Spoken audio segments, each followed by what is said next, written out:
번째 포럼 주제인 상생 노사협력 방안에 대해서 주제 발표를 시작해 보도록 하겠습니다. 주제 발표를 해주실 분은 노무법인 이상의 신용순 노무사님이십니다. 전주에 소재를 하고 있는 노무법인으로서 참여해 주신 분들도 많은 분들이 알고 계실 거라고 생각이 되고 있고요. 1999년도에 공인노무사 자격을 취득을 하시고 코트라라든가 서울특별시청 그리고 전북도청 등에서 전문위원 활동을 하셨습니다. 그리고 현재로서는 저희 전라북도의 노사민정 실무협의회라든가 산업현장 교수도 역임하고 계시고요. 저희 쪽에 무엇보다 미니클러스터 활동에 자문위원으로 적극적으로 활동을 해주시고 계신 분이십니다. 최근에는 이 노무 분야에 대해서 52시간 근로제라든가 최저임금 관련해 가지고 입주기업분들의 애로사항이 좀 많은 상황이었습니다. 그래서 그러한 부분들에 대해서 경영관리 일반에 대한 이런 노사 분야에 대한 주제를 설정해 가지고 본 포럼에 주제 발표를 하도록 준비를 했습니다. 예, 그럼 발표를 시작하도록 하겠습니다. 노무사 신용수입니다. 반갑습니다.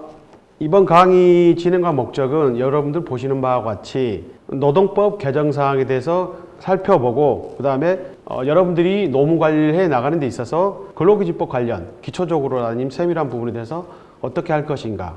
그래서 이번 강의의 목적은 최근 노동법에 관한 사항이 급변하고 있기 때문에 거기에 대응하고 노무과의 전략을 어떻게 해 나갈 것인가에 대해서 전략 마련을 하는 시간으로 갖겠습니다. 네, 본격적으로 내용은요.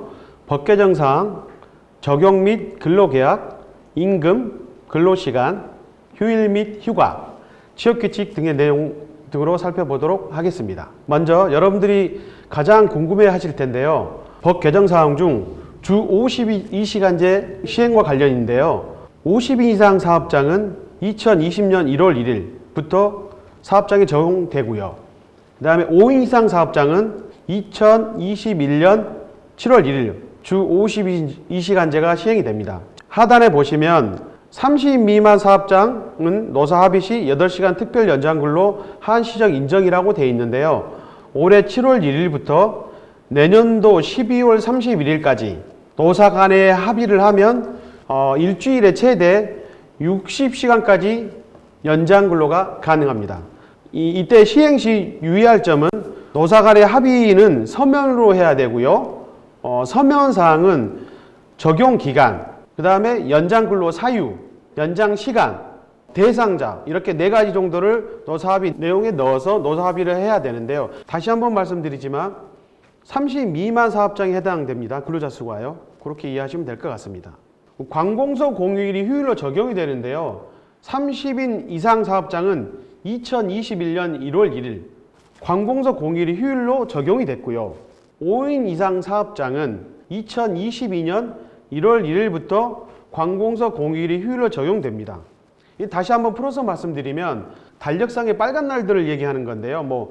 4대절, 국경일, 선거날 아니면 명절, 양명절 같은 걸 다 통틀어서 얘기합니다. 그래서 이런 공휴일이 예전에는 공무원들만 휴일이었죠.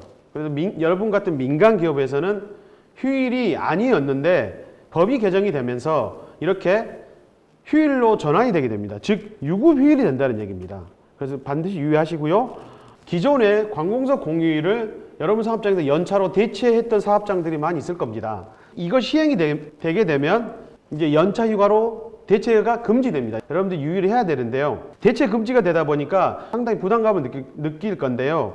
예를 들어 연차 휴가는 대략 1년에 15개 정도 발생합니다. 상당한 여러분들 부담으로 다가오기 때문에 되도록이면 연차 휴가 관리는 소멸하는 방향으로, 즉 원래 근로자에게 강제는 못합니다. 그렇지만 문화를 만들어갈 수는 있습니다. 사용 권장 문화. 그래서 사업장에서 업무에 지장이 없는 범위 내에서 월 1회 또는 월 2회 정도 연차를 사용하게끔 해주는 게 좋습니다. 즉 여러분들 사업장에서는 연차 휴관을 받아서 하고요. 그래서 이 연차를 월 1회 정도 사용한다 그러면 1년으로 계산했을 때는 12개 정도 연차 휴가가 소멸되니 3개 정도는 자기가 개인적으로 갑자기 근로자들 무슨 일이 있었을 때라든지 아플 때라든지 그럴 때 활용하면 연차 휴가가 소멸이 되기 때문에 사업주 입장에서는 연차 휴가 수당에 대한 부담은 덜어줄 수 있다. 다음 기타 개정 사항으로서는요. 여러분들이 또 하나 또 궁금해 하시는 게 연차 휴가 개정 사항이 있는데 제가 자문 활동이나 교육 활동이나 컨설팅 활동을 하다 보면 상당히 많이들 궁금해 하세요. 연차휴가 1년 미만자 11개 별도 발생 이렇게 해놨는데요. 개정이 된 게 2018년 5월 29일입니다. 그래서 적용 대상자는 2017년 5월 30일 이후 입사자부터 적용이 되는데요. 그래서 연차휴가는 어떻게 발생하냐면요. 1년 미만자일 경우에는 월간 개근 시 2골에 하나씩 발생. 11개월 모두 개근했을 때 가정을 하게 되면 최대 11개가 발생한다는 겁니다. 그리고 이 근로자가 1년이 되는 시점에서 80% 이상 출근하면 2년 근무제 15개가 별도로 발생한다는 얘기입니다. 이 1년 미만자에 대한 연차휴가 청구권은 입사일로부터 1년간입니다. 휴가가 이월이 되진 않습니다. 다만 11개 중에 사용하지 않은 미소진 연차 휴가가 있으면 그거는 수당으로 지급을 해야 된다는 거 그거 유의하시면 될 것 같습니다. 그리고 두 번째, 이거는 법 개정 사항은 아닌데요. 근로계약서 체결과 관련된 내용인데요. 근로조건의 변경, 즉 근로계약서상에 예를 들어 가장 큰 임금이 인상되거나 임금이 변동이 일어난다. 그럼 이게 근로조건이거든요. 그래서 그럴 때마다 근로계약서를 근로자가 작성을 해서 체결을 하고 근로자에 교부를 해줘야 됩니다. 이건 반드시 근로계약서는 해년마다 매년 초에 계약을 체결을 하는 게 아니고요. 근로조건의 변경이 있을 때.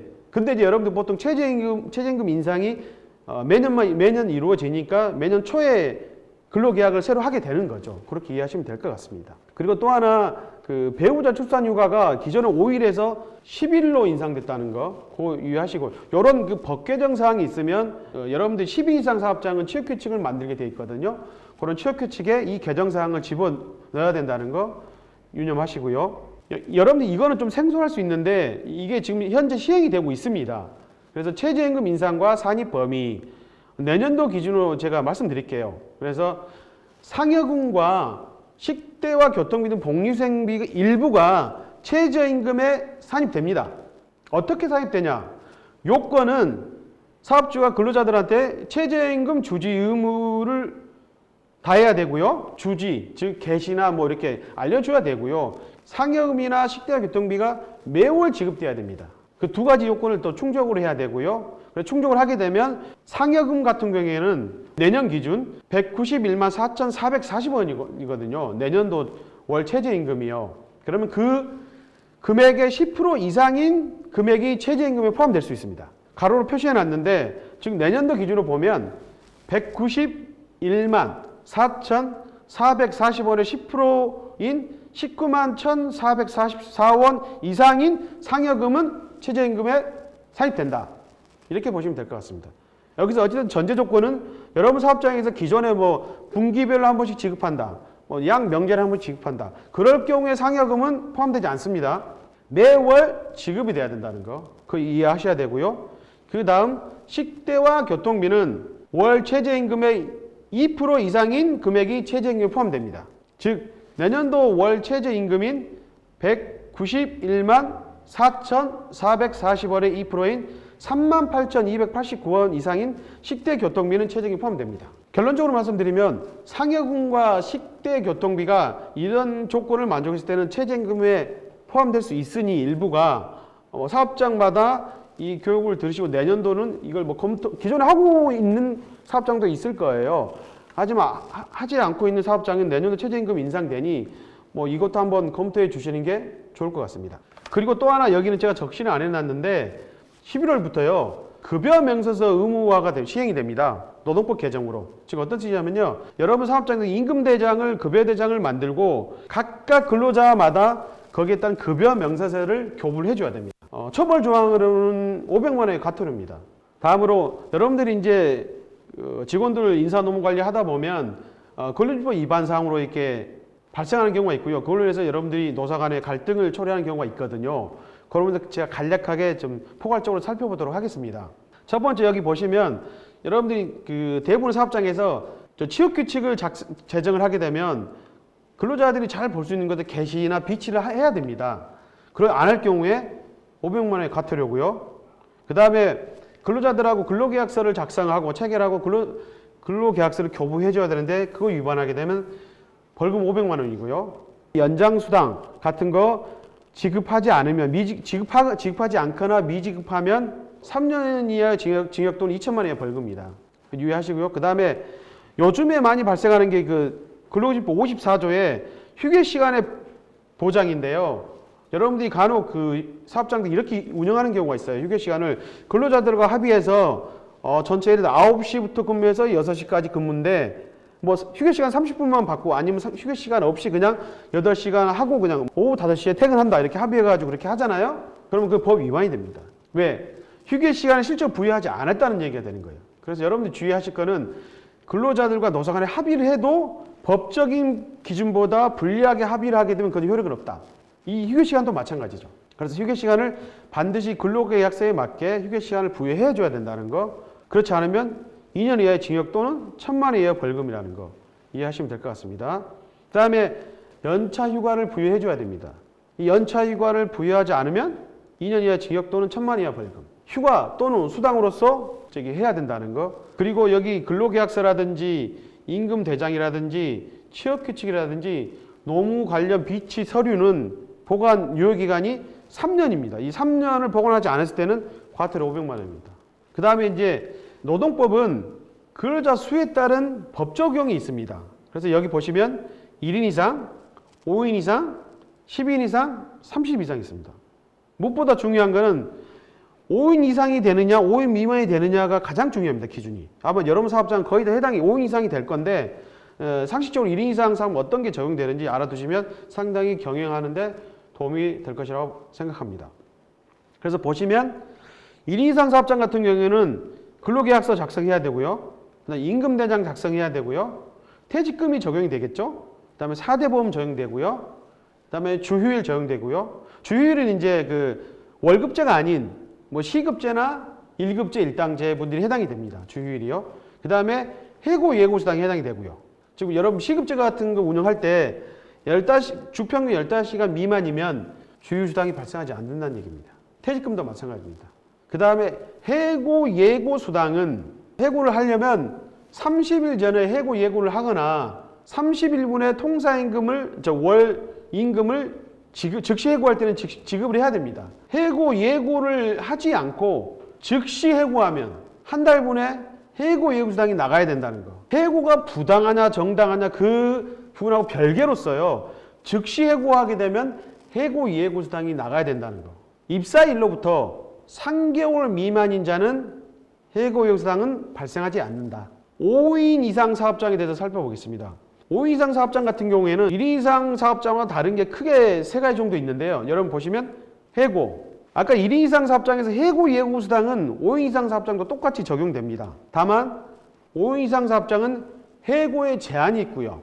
5인 미만 사업장은 해고에 제한이 없습니다. 즉 5인 미만 사업장은 사업주가 근로자가 뭐 근태가 불량하거나 뭐 어떤 잘못을 했을 경우에 그냥 내보내도 특별한 법적 분쟁은 발생하지 않습니다. 그렇지만 5인 이상 사업장 같은 경우에는 근로자를 해고하려면 정당한 해고 사유와 절차에 따라 해고를 해야 됩니다.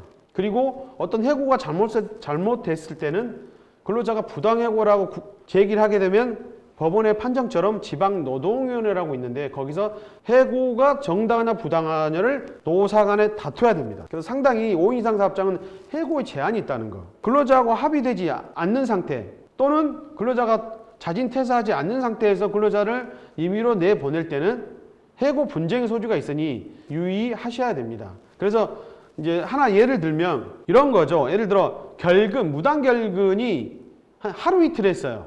하루 이틀 정도 했는데 사업주가 근태 불량으로 해고를 하죠. 해고를 하게 되면 어떨까요? 20년 이상 노무사를 하고 있는데 제 경험칙상으로는 부당해고일 가능성이 아주 농후합니다. 무단결근 하루 이틀 정도가 해고에까지 이르게 될 만한 사유인가? 해고까지는 좀 무리다. 징계 양정이 너무 과하다. 이렇게 나올 수 있다는 얘기가 되는 거죠. 그래서 해고는 문서로 통보해 준다는 거예요. 문서로. 그 다음 5인 이상 사업장에서 적용되는 거는요. 연차휴가입니다. 즉 5인 미만은 연차휴가가 없고요. 5인 이상은 연차휴가가 있습니다. 뭐 1년째일 때는 11개, 2년째 때는 15개, 뭐 3년째 때는 15개. 이렇게 여러분 사업장에서 근로자 수가 10명이라면 연차휴가 일수가 상당하죠. 만약 연차휴가를 못 보내면 그거를 즉 수당으로 지급해야 되는데 그렇게 해서 여러분들이 상당한 부담감으로 다가올 겁니다. 그 다음 연장 가산이라고 제가 표시했는데요. 여러분들 연장수당이라고 알고 계실 거예요. 노동법상 연장근로에는 네 가지 게 있습니다. 첫 번째로는 일일 8시간이나 주 40시간을 초과하거나 시간의 근로라고 하는데요. 즉 우리가 보통 연장근로 이렇게 특근 이렇게 얘기하죠. 밤 10시부터 다음날 오전 10시까지, 6시까지 근로를 야간 근로를 합니다. 휴일로 지정된 날에 근무할 경우는 휴일 근로가 발생하고요. 그다음 네 번째로 하나 더 있는데요. 휴일 근로가 8시간인데 8시간을 초과한 근로, 즉 9시간 근로부터 되겠죠. 휴일 연장에 대한 근로, 이렇게 네 가지 거로 구분할 수 있습니다. 시간의 근로하고 야간 근로가 겹치면요, 그 근로자한테 임금은 200%가 나가야 됩니다. 100%에다가 100에다가 플러스 50 해가지고 200%가 나가야 됩니다. 그런 부분이 있기 때문에 5인 이상은 상당히 연장 근로를 하게 되면 연장 수당의 부담이 사업주한테 있다는 거, 그거 유의하시면서, 그래서 5인 이상과 5인 미만의 가장 큰 차이점은 해고의 제한이 있느냐 없느냐, 연차휴가가 있느냐 없느냐, 그 다음에 연장 가산이 있느냐 없느냐.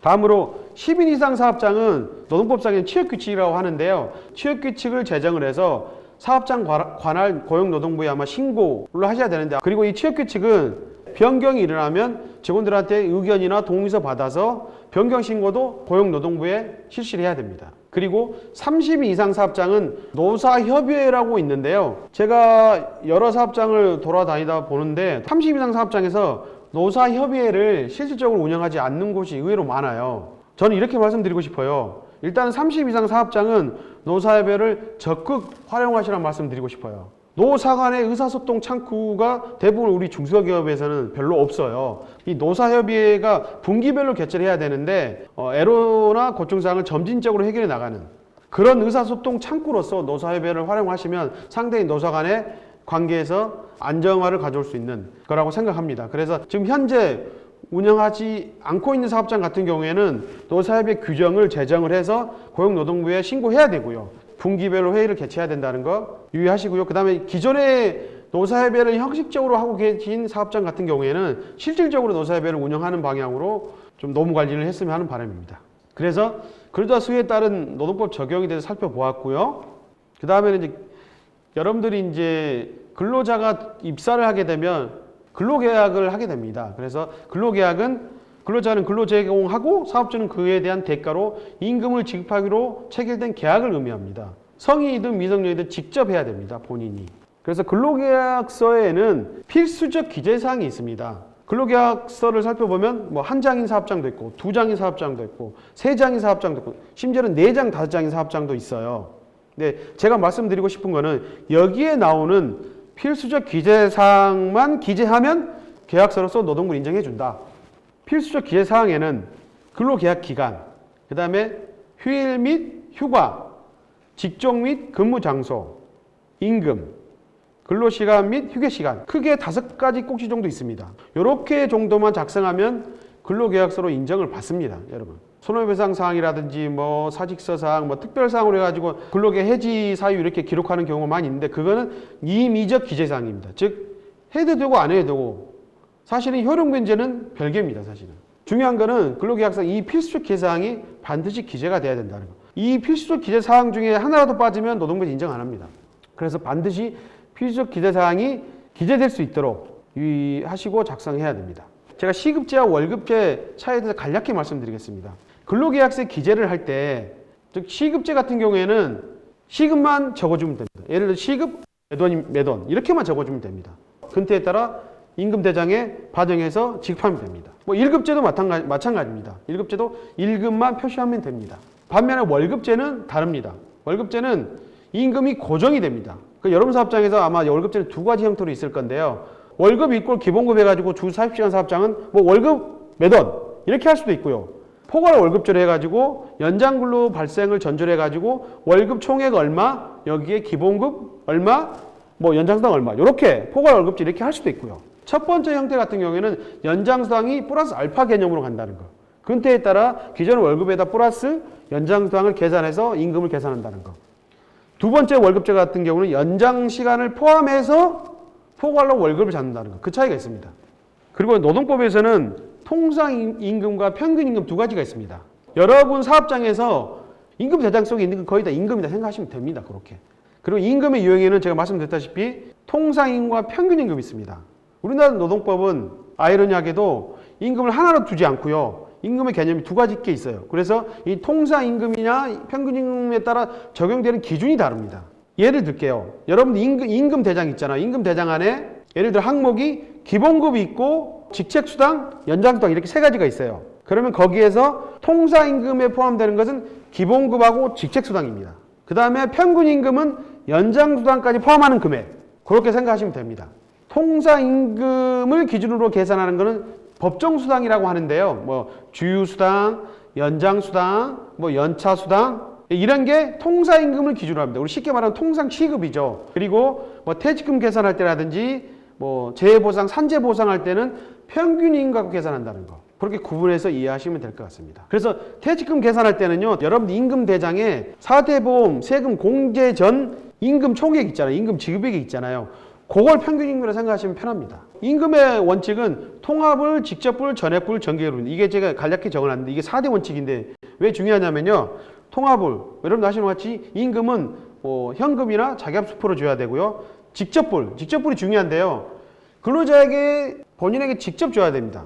뭐 신용불량자라든지 채용하면서 배우자한테 지급을 한다든지 아니면 제3자한테 지급하는 경우가 있는데 나중에 그건 직접불의 원칙이 위배됩니다. 분쟁이 발생할 수 있고요. 그 다음에 전액불 원칙입니다. 임금은 함부로 근로자 임금을 근로자 동의 없이는 공제하지 못합니다. 공제할 수 있는 건 법적인 공제, 즉 세금이라든지 가근세라든지 4대 보험료 정도는 공제할 수 있지만 나머지는 근로자의 동의를 받고 공제를 해야 된다는 거. 그게 전액불입니다. 그 다음에 정기불. 임금은 정기적으로 기일을 정해서 지급해야 된다는 거. 그 다음에 최저임금에 대해서 간략히 말씀드릴게요.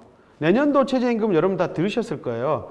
시급은 9,160원. 1급은 시급 곱하기 8, 73,280원.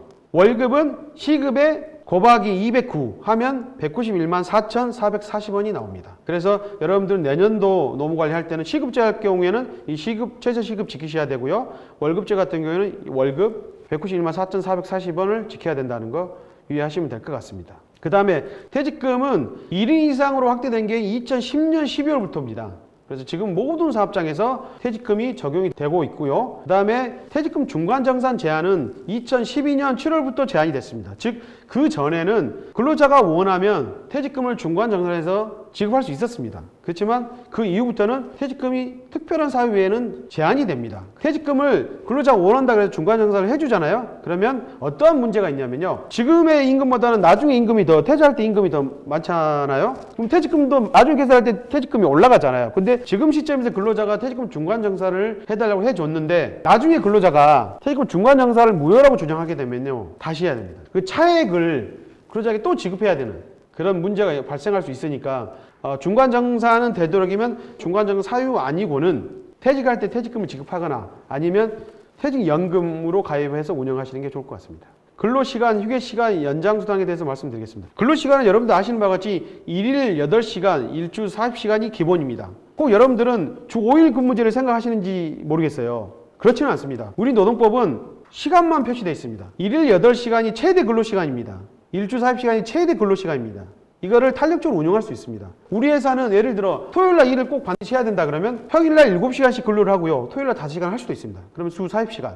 연장 근로 없습니다. 근데 여러분들은 이제 사업장은 기존에 이제 6일 근무하다가 주 44시간을 하다가 근로 시간을 40시간을 단축하다 보니까 제일 편한 토요일을 단축한 것 뿐입니다. 주 5일제니 주 6일제는 그냥 법률 용어는 아닙니다. 주 40시간제가 법률 용어입니다. 그리고 일일 8시간이라는 거는 휴게 시간을 제외한 시간을 말합니다. 옆에 있는. 그래서 휴게 시간은 4시간당 30분 이상 근로시간 도중에 줘야 되고요. 그 다음에 8시간당 1시간 이상 근로시간 도중에 줘야 됩니다. 즉 예를 들면 9시부터 6시 근로하는데 12시부터 1시 이렇게 휴게시간 1시간 주는 거죠. 이 정입시간도 휴게시간에 포함됩니다. 분쟁이 많이 발생하는 사례가 있는데 뭐냐면 이 시간을 근로시간을 볼 거냐 휴게시간을 볼 거냐 그 부분의 분쟁에 대한 소지가 많이 있거든요. 작업을 위한 준비 시간이라든지 뭐 대기 시간이라든지 이런 건 다 근로시간으로 봅니다. 휴게시간은 사업장 내에서 근로자가 자유롭게 쉴 수 있는 시간을 부여해 줘야지 휴게시간을 인정받을 수 있다. 그렇게 이해하시면 편할 것 같습니다. 그리고 휴일 휴가에 대해서 말씀드리겠습니다. 주휴일은 일주일간 개근 시 일일 휴일 부여하는데 제가 가로에다가 반드시 일요일 필요는 없다 이렇게 적어놨어요. 여러분들이 보통 보면 백화점 같은 경우 일요일날 안 쉽니다. 화요일은 수요일 날 쉬거든요. 휴일을요. 그래서 일주일에 하루만 쉬어주면 됩니다. 이제 여름 휴가 같은 경우에는 법정 휴가가 아닙니다. 법정 휴가가 아니기 때문에 회사가 알아서 하시는 건데요. 관행상 적용하면 되는데 그래서 여름 휴가를 연차로 대체할 수도 있고요. 아니면 별도로 부여할 수도 있고 그건 회사마다 결정을 해서 운영을 하시면 됩니다. 제가 한 2개 정도만 살펴볼게요. 뭐 8개월 개근 후 퇴사시 연차 개수. 이건 아시죠? 뭐 8개 발생하고요. 그 다음에 사례 2에 보면 1년 11개월 근무자 연차 개수. 연마다 말고요. 총 몇 개 발생할 거예요. 1년 미만일 때 11개 발생하겠죠. 그 다음에 1년 11개월이니까 두 번째에도 근무했겠죠. 두 번째 15개 발생하겠죠. 연차는 연간 365일을 충족을 시켜야 됩니다. 그래서 첫 해 11개, 두 번째에 15개에서 총 26개가 발생합니다. 그래서 취업규칙은 근로자 수 10인 이상 사업장에서 운영을 해야 되고요. 신고는 사업장 관할 고용노동지청에다 한다는 거고요. 내용은 복무, 근로조건, 임금, 징계, 교육, 뭐 재해보상, 사람안전 등 성희롱 예방 이런 것도 다 포괄합니다. 그 다음에 변경할 때는 그냥 변경이면 근로자 의견을 청취해야 되고요. 그 다음에 불이익 변경이면 동의 절차를 거쳐야 된다는 겁니다. 의견에 동의가 있어야지 효력이 발생한다는 거 유의하시면 될 것 같습니다. 징계를 할 경우에는 그 사유가 이 징계에 어느 정도 해당이 되는가, 정직인이 해당될 것인가, 감봉에 해당될 것인가를 판단해가지고 징계를 하셔야 됩니다. 징계 양적 문제로 나중에 다툼이 생겨서 분리해 줄 수 있으니까 유의하시고요. 해고는 반드시 문서로 해야 된다는 거, 그리고 30일 전에 예고하지 않으면 30일 후에 즉시 예고하면 통사임금을 지급해야 된다는 거 이해하시면 될 것 같습니다. 근데 뭐 4대 보험은 단 한 줄로 제가 말씀드리겠습니다. 원칙은 가입 대상은 월 8일 이상 또는 주평균 15시간 이상인 자는 4대 보험 의무 가입 대상이다. 이렇게 정리하도록 하겠습니다. 네, 이상으로 내용을 다 마치고 강의를 마치도록 하겠습니다. 지금까지 들어주셔서 감사합니다.